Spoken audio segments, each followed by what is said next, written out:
All right, there are people looking to get an extra edge, as they say, at work, and they're turning to an illegal drug, it was big in the 60s and 70s, to boost their focus and creativity. Channel 2's Dave Huddleston here to reveal how LSD, what they're calling microdosing, being used in some workplaces and the potential dangers. Dave? It is an interesting story, Justin. Microdosing involves taking small amounts of LSD about twice a week.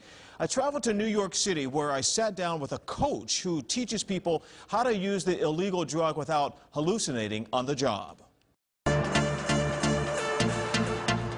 Psychedelic music and swirls of color may be what comes to mind when you think of LSD.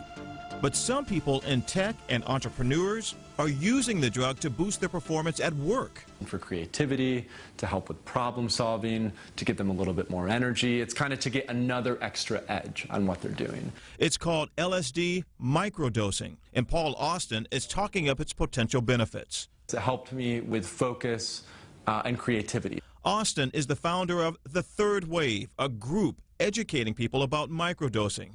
He also coaches people interested in learning how to do it.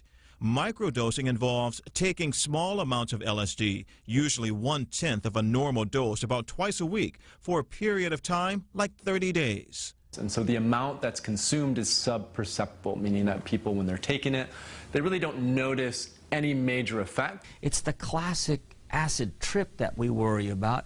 Dr. Gaylord Lopez is the director of the Georgia Poison Center. He says the center has answered about 130 LSD calls in the past 6 years.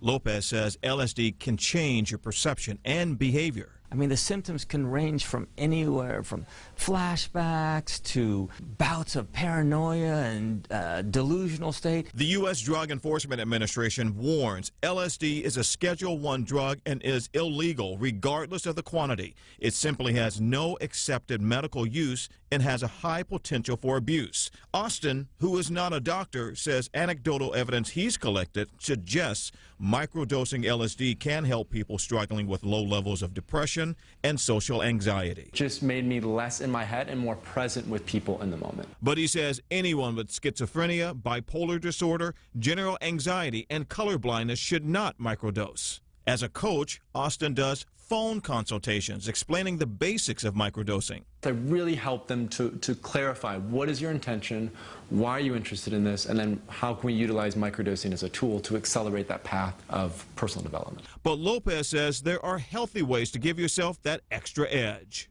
You can't beat the old-fashioned, getting a good night's sleep and nutrition and exercise. I think, one, it's really relevant for this movement of self-optimization that we're seeing, where a lot of people, they want to be their best selves.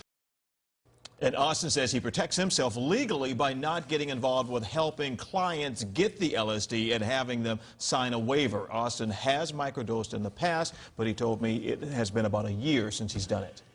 Man, to say we are blown away with this. So, Dave, this guy's not a doctor, but he's talking about health and wellness and the effects on the brain. What do you make about that, and what does the research actually say? Well, there's not a lot of research on the effects of microdosing right now. That's why he's trying to raise money to get more research to help with that. Because he's making money on this? The consulting? Consulting. He has a website where he helps consulting with coaching people who are interested in doing it with this, yes. All right, Dave Huddleston, thank you.